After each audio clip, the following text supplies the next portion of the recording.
RTC కార్మికులు 4 రోజుల పాటు అందరూ ఒక్కటి అయిపోయి అన్ని పక్కకు పెట్టి నిలబడితే ప్రభుత్వం గజ్జర వణికి రాత్రి 1 దాకా చర్చలు జరిపింది.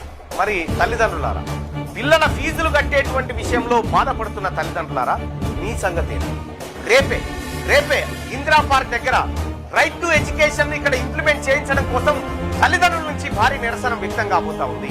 మరి ఈ నిరసనలో మనమందరం కూడా అందరు పోతురు కానీ ఒక్కరిని పోకపోతే ఏమవుతుందని అనుకోకండి. అందరు రండి.